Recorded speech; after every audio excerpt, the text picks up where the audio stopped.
Chapter की अगली article है वैद्युत बल की गुरुत्वाकर्षण बल से तुलना। चैप्टर की अगली आर्टिकल है वैद्युत बल की गुरुत्वाकर्षण बल से तुलना। Comparison between electrical force and gravitational force. इन दोनों में क्या अंतर होता है अभी हम लोग पढ़ेंगे। तो पहला अंतर यह है कि वैद्युत बल की प्रकृति। वैद्युत बल, पहली बात, वैद्युत बल किन्हीं दो आवेशों के बीच लगता है। वैद्युत बल किन्हीं दो आवेशों के बीच कार्य करता है, जबकि गुरुत्वाकर्षण बल किन्हीं दो द्रव्यमानों के बीच कार्य करता है। गुरुत्वाकर्षण बल किन्हीं दो द्रव्यमानों के बीच कार्य करता है। पहला अंतर तो यही है। दूसरा अंतर यह है कि वैद्युत बल की प्रकृति आकर्षण और प्रतिकर्षण दोनों की होती है। वैद्युत बल की प्रकृति जो होती है आकर्षण की भी होती है, प्रतिकर्षण की भी होती है। क्योंकि कैसे? क्योंकि अगर दो सजातीय आवेश हैं, प्लस प्लस धनावेश है, दोनों एक दूसरे के समीप स्थित हैं, एक दूसरे से दूर हटेंगे, यानी प्रतिकर्षण बल लगेगा। अगर एक धनावेश है, एक ऋणावेश है, तो एक दूसरे के समीप आते हैं, यानी इनके बीच आकर्षण बल लगता है। तो यह निष्कर्ष निकलता है कि वैद्युत बल की प्रकृति जो होती है वो आकर्षण और प्रतिकर्षण दोनों की होती है, जबकि गुरुत्वाकर्षण बल की प्रकृति केवल आकर्षण की होती है। इन्हीं दो द्रव्यमानों के बीच जो गुरुत्वाकर्षण बल कार्य करता है उसकी प्रकृति केवल आकर्षण की है, जिसके कारण आवेश दो प्रकार का होता है। क्योंकि वैद्युत बल की प्रकृति दो प्रकार की होने के कारण आवेश दो प्रकार का होता है, जिन्हें हम धनावेश और ऋणावेश कहते हैं, जबकि द्रव्यमान केवल एक प्रकार का होता है। क्योंकि किन्हीं दो द्रव्यमानों के बीच जो गुरुत्वाकर्षण बल कार्य करता है उसकी प्रकृति केवल एक ही प्रकार की है, वो आकर्षण की होती है। तो दो अंतर हुआ। पहला अंतर क्या था कि वैद्युत बल किन्हीं दो आवेशों के बीच कार्य करता है, जबकि गुरुत्वाकर्षण बल किन्हीं दो द्रव्यमानों के बीच कार्य करता है। पहला अंतर यही है।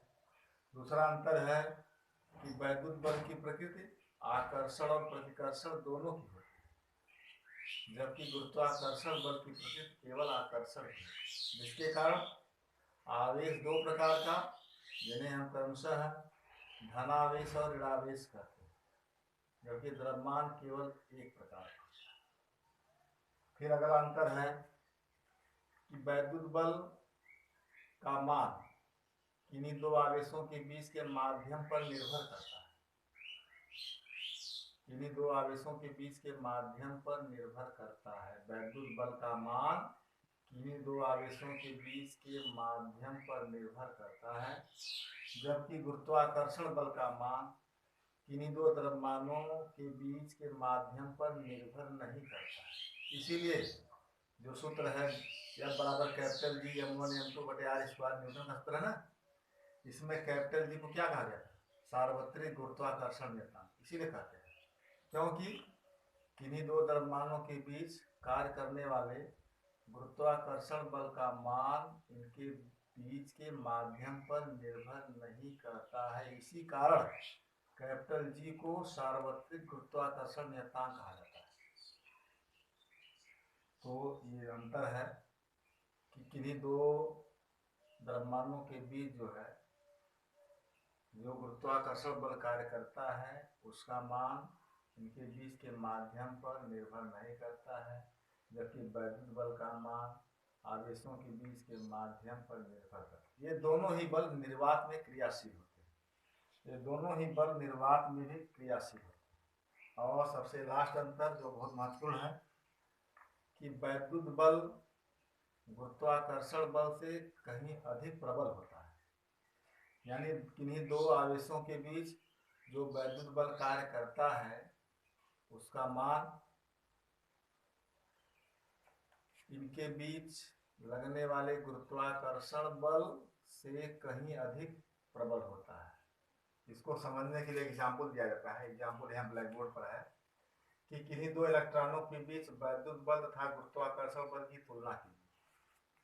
यहाँ पर एग्जाम्पल है, इसको समझने के लिए जो अंतिम अंतर है दोनों में, वैद्युत बल और गुरुत्वाकर्षण बल का जो अंतर है, इसको और अच्छी तरह समझने के लिए एग्जाम्पल दे रहे हैं। किन्हीं दो इलेक्ट्रॉनों के बीच वैद्युत बल तथा गुरुत्वाकर्षण बल की तुलना कीजिए।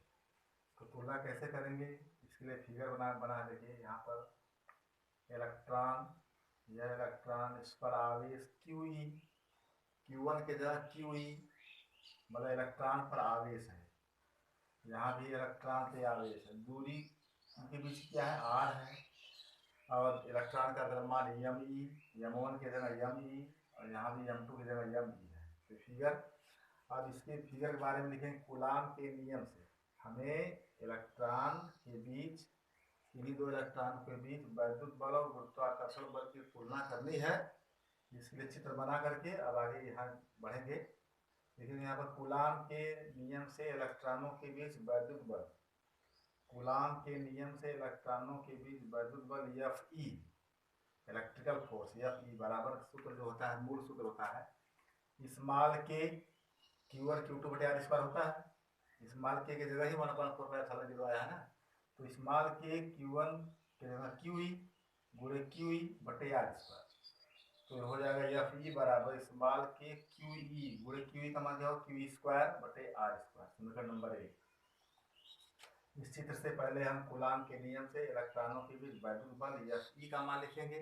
Fe बराबर होगा स्मॉल के QE, सूत्र होता है ना स्मॉल के Q1 Q2 बटे R स्क्वायर, स्मॉल के QE गुणे QE बटे R स्क्वायर, या Fe बराबर स्मॉल के QE स्क्वायर बटे R स्क्वायर। समीकरण नंबर 1।